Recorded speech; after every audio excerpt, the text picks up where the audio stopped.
أعوذ بالله من الشيطان الرجيم. بسم الله الرحمن الرحيم. قل أعوذ برب الفلق من شر ما خلق ومن شر غاسق إذا وقب ومن شر النفاثات في العقد ومن شر حاسد إذا حسد. وصلی اللہ علی النبی الکریم. سورۃ الفلق، اس سورت کا تعارف ہے الاستعاذۃ الالہیہ، کہ اللہ والی پناہ مانگنا جو اللہ نے ہمیں سکھائی ہیں، بتائی ہیں، کہ وہ چیزیں جو اللہ کریم چاہتے ہیں کہ ان سے تم پناہ مانگو، وہ اللہ تعالیٰ کا سکھایا ہوا استعاذہ ہے، الاستعاذۃ الالہیہ. اس صورت کے اندر کچھ اشرار کے شرور کا ذکر ہے. اسی سے بچنے کے لیے تعلیم دی گئی کہ تم یوں کہو بھی صحیح اور یہ سمجھ کر رہو کہ یہ اشرار ہیں.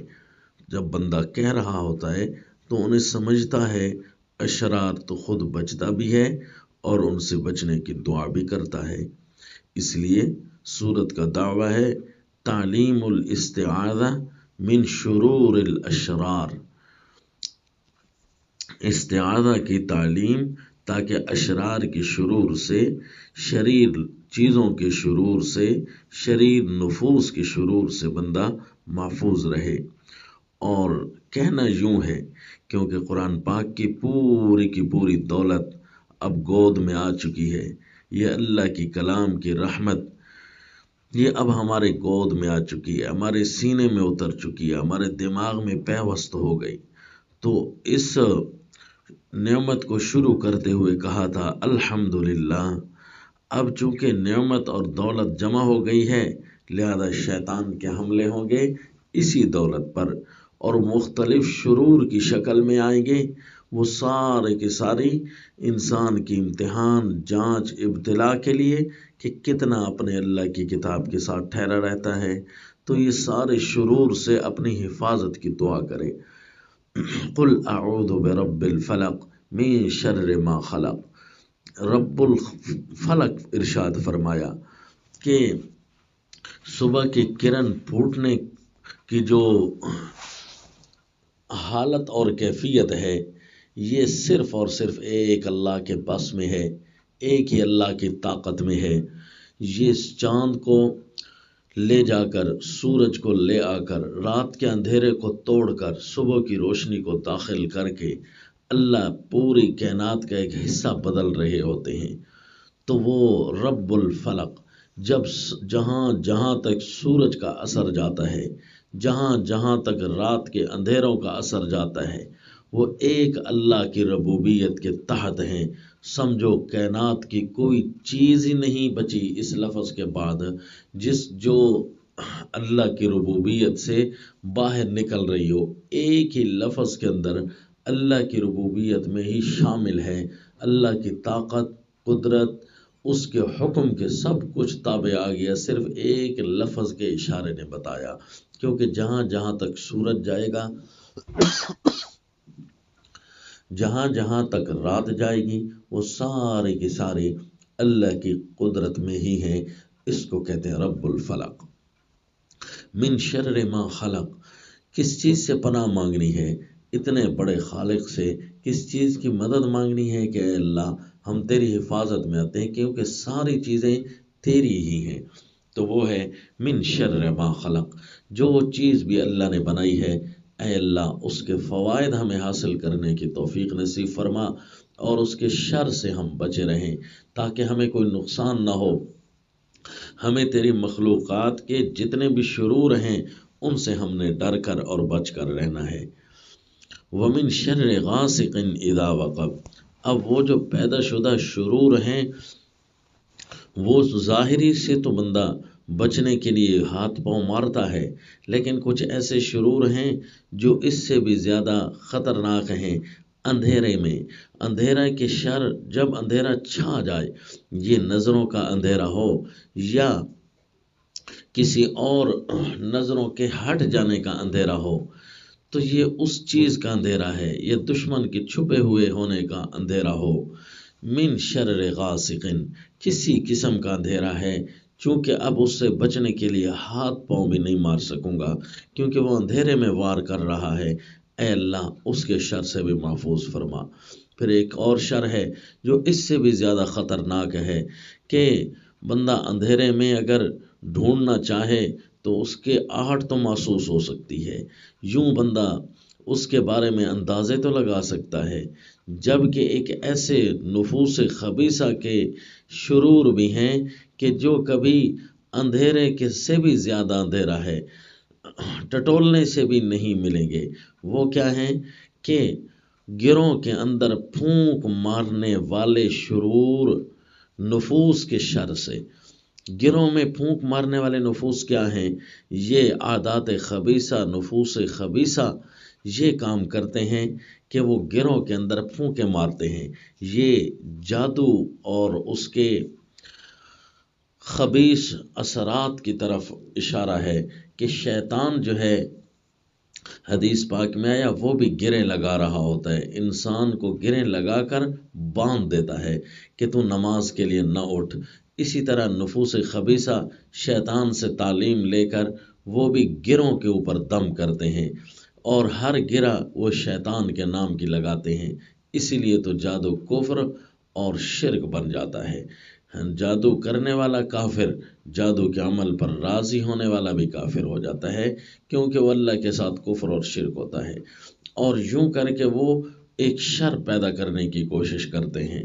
اگرچہ مومنین کے بارے میں انہیں پہلے سے تنبیہ کی گئی ہے کہ اللہ کریم تمہیں بچائے گا، تمہاری اپنی غلطی نہ ہو، بس اس وقت شیطان کے ظاہری حملوں سے بچتے رہو گے، رہے اس کے کچھ باطنی اثرات، وہ اللہ میں چاہوں گا تو امتحان کے لیے ڈال سکتا ہوں۔ وہ اثرات جس طرح کفر کے اثرات آتے ہیں، جہاد کے اندر بندہ زخمی ہو جاتا ہے، تو یہ بھی شیطانی اثرات ہوتے ہیں۔ تو مجاہد مومن کی یہاں اب غلطی کوئی نہیں ہوتی، اس کی رفعت درجات اور ابتلا ہو رہا ہوتا ہے، آزمائش آ رہی ہوتی ہے، اور آزمائش کی نشانی یہ ہے کہ اس کے بعد ڈبل فوائد ہوتے ہیں۔ ان مع العسر یسرا، ان مع العسر یسرا، ڈبل فوائد ملیں گے، تو اس وجہ سے مومن پر تکلیفیں آ جاتی ہیں۔ تو یہ ایک ایسا شر ہے جو ڈھونڈنے سے بھی نہیں ملے گا۔ اے اللہ ہمیں اس کے شر سے نجات عطا فرما۔ اکثر تو یہ ہوتا ہے کہ بندہ خود اپنے اوپر سمجھو دین کی رحمت سے دور ہو کر کسی نہ کسی عذاب کی لعنت میں گرفتار ہو رہا ہوتا ہے، یوں سمجھو وہ شیطان کو کھلا موقع دے رہا ہوتا ہے کہ میرے اوپر تو اپنے کام کر، وہ اس کے دین کے راہ بند کرنا شروع کر دیتا ہے، وہاں گریں لگ جاتی ہیں۔ اور بعض اوقات یہ ہوتا ہے کہ بندہ کامل ہوتا ہے، متقی ہوتا ہے، پرہیزگار ہوتا ہے، اور شیطان پر اس کی اتمام حجت پوری ہونے کے لیے اسے کہہ دیا جاتا ہے تو اس کو کچھ نہیں کر سکتا، اس کا تو نقصان نہیں کر سکتا، بظاہر اس پر ابتلا آ جائے گی لیکن تو اس کا کر کچھ نہیں سکے گا۔ پھر اس بندے کو تعلیم ہے کہ اپنے اللہ کی طرف لو لگائے رکھے، کیونکہ ابتلاءات کی بھی تو کئی قسمیں ہوتی ہیں، طرح طرح کی ابتلاءات آ سکتی ہیں، کسی ابتلاء میں اپنے اللہ سے جدا نہیں ہونا۔ وَمِن شَرِّ حَاسِدٍ إِذَا حَسَدَ، اور پھر اس سے بھی زیادہ خطرناک شر وہ ہے جو اپنوں کی شکل میں آئے، دوست کی شکل میں آئے، ساتھ بیٹھنے والے کی شکل میں آئے، بندہ اس کو اپنا سمجھ رہا ہوتا ہے اور وہ اصل میں دشمن ہوتا ہے، وہ اپنا شر پیدا کرتا ہے۔ سب سے خطرناک اور آخری یہی شر ہے، کیونکہ یہ شر کی شکل میں جو نہیں آتا، یہ شر اپنوں کی شکل میں آتا ہے۔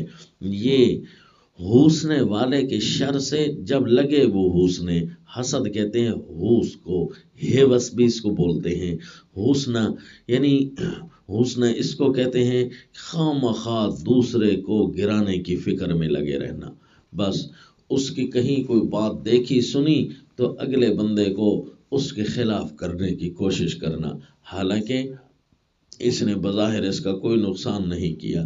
تو یہ بعض اوقات اتنا شر ڈال سکتا ہے کہ زندگی کے فیصلے بھی مرتب ہونے لگ جاتے ہیں۔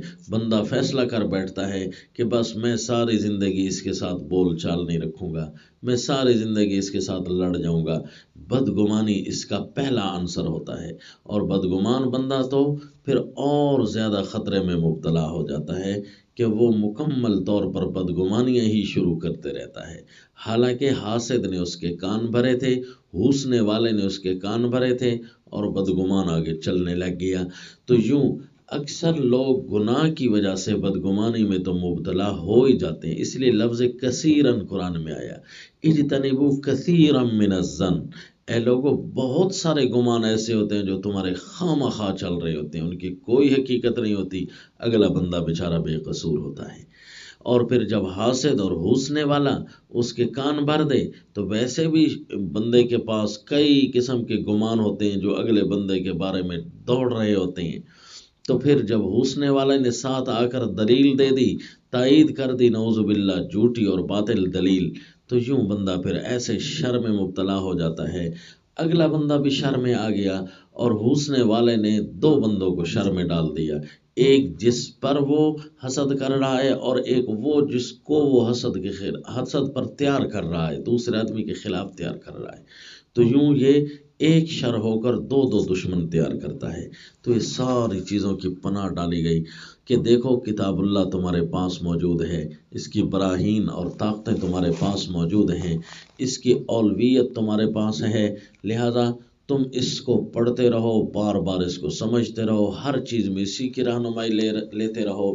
یہ تمہیں پھونک پھونک کر قدم رکھنا سکھائے گا، نہ صرف یہ کہ قدم رکھنا سکھائے گا بلکہ عزتیں اور رفعتیں بھی اسی کے ساتھ موجود ہیں۔